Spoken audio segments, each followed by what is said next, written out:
पेंतिकुस्त का इतवार जो कल है, ये खुदावन का कलाम इस बारे में हमें बता रहा है और हम खुदा से विनती करें कि खुदावन तू इन बातों के बारे में हमें समझा।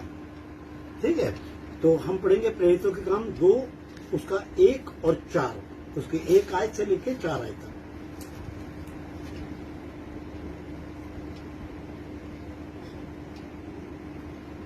जी आप पढ़े। प्रेरितों के काम 2 बाप उसका 1 से 1 से लेकर 4 तक। जी। जब 35 को उसका दिन आया तो जब 35 का दिन आया, जब हम बुलंदी आवाज से पढ़ेंगे, खुदा का कलाम है, खुदा बात कर रहा है और खुदा हमेशा वजन के साथ बात करता है। ठीक है जी हाँ, दोबारा से।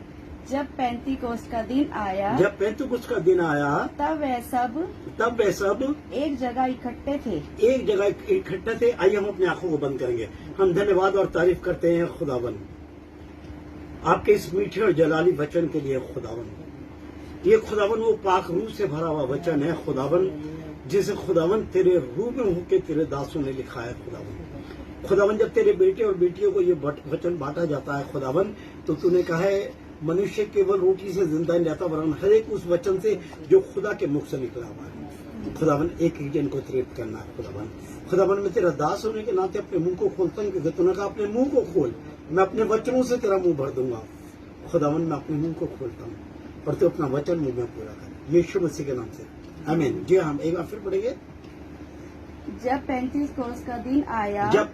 का दिन आया, तब वह सब एकाएक आकाश से बड़ी आंधी की सी सनसनाई का शब्द सुनाई शब्द हुआ और उसमें सारा घर जहाँ वे बैठे थे गूंज गया।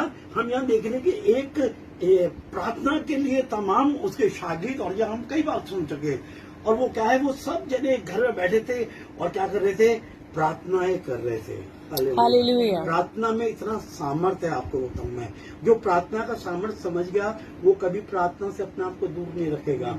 यहाँ क्या हो रहा है, ये प्रार्थना कर रहे हैं और एक आंधी का सा साउंड सिर्फ समझ आ रहा है। आंधी आने से पहले ना एक साउंड आता है, हालेलुया। वो खुदा का रूह था। आमीन। वो खुदा का रूह था, वो जो सनसनाहट जो थी वो खुदा के रूह की थी। हाँ, और आगे पढ़ेंगे। और उन्हें आग की सी जीभ फटती हुई दिखाई दी और उसमें से हर एक पर आग ठहरी।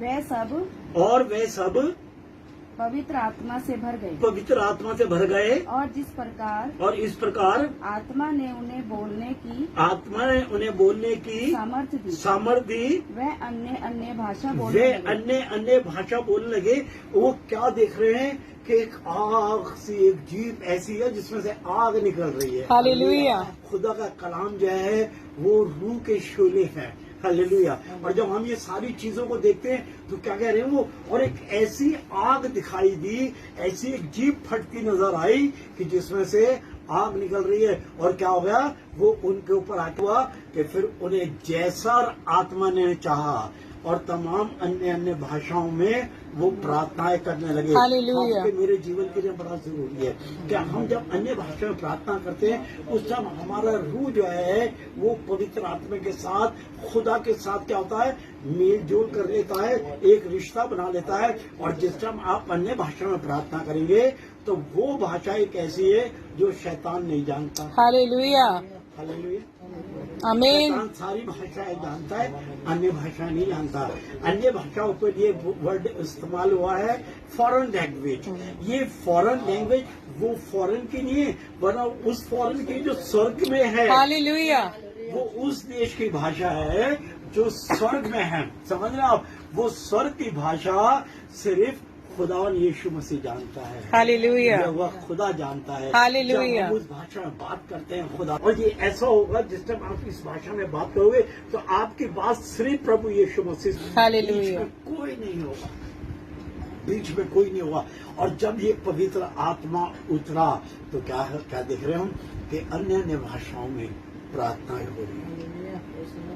समझ रहे हैं आप, जब ये पवित्र आत्मा हमारे ऊपर उतरेगा तो ये जो आग, जो एक जीप फटी और उसमें आग सी निकल रही है, हालेलुया। ये वो आग है, वो पवित्र आग है, वो रूह के शोले हैं जो इंसान को आकर तमाम उसकी कमी घटियों को भस्म कर देते हैं। परफेक्ट कोई भी नहीं है, सब में कमी घटी है। मगर जब हम खुदा के साथ एक अपना बढ़िया मेल जोल रख लेते हैं, हम सोचते ठीक है, बच्चे हैं, घर है, परिवार है, ये सब कुछ अपनी जगह है, मगर इनसे सबसे ऊपर खुदा है। हालेलुया। जब हालेलुया। हम खुदा को महिमा देते हैं और खुदा के साथ अपना ऐसा रिश्ता बना लेते हैं, हमारे घर में सब बैठे हो, हमने क्या करना है, अपने ऊपर चढ़ना है बिस्तरे पे और वहां जाके क्या करना है, खुदा से लगाना है। हालेलुया। सबको कह दो भाई 10 मिनट 15 मिनट मुझे कोई डिस्टर्ब नहीं करना, ठीक है।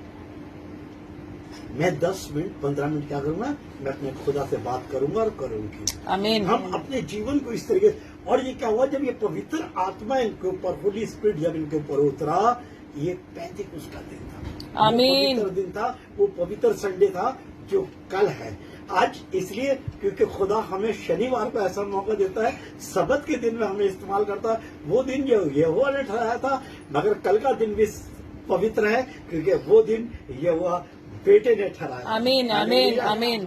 ये ऐसा नहीं कि लोगों का कहना है कि अंग्रेजों ने संडे बना दिया, शनिवार होता था पवित्र दिन, मगर नहीं नहीं नहीं नहीं, अंग्रेजों की, इसमें मनुष्य की कोई बात ही नहीं।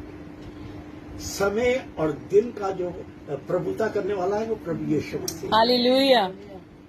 जो राज्य करने वाला, जो संडे को उसने पवित्र बनाया, उसने उसके लिए अपनी जान दी है। फ्राइडे को, हालेलुया। फ्राइडे को अपनी जान दी है, और 3 दिन तक तमाम उन लोगों को जो उसमें थे, पताल में थे, जो बिल्कुल नीचे थे जमीन के, उनको जाके क्या हुआ, अपना नाम बताया, क्योंकि वचन बता रहा है जो प्रभु यीशु मसीह का नाम लेगा वो उद्धार पाएगा। 3 दिन तक तमाम वो लोग जो प्रभु यीशु मसीह से पहले मरे थे, उनको जाकर अपना प्रचार किया, अपना वचन दिया, अपने बारे में बताया, और बताया कि मैं खुदा का बेटा नासरत यीशु, हालेलुया, हालेलुया। नासरी यीशु नाम रखा गया इसलिए क्योंकि वो नासरत में पैदा हुए। हालेलुया। जरूरी है कि पवित्र आत्मा को बोला। ये 35 का दिन हमारे लिए प्रतिदिन है, हालेलुया।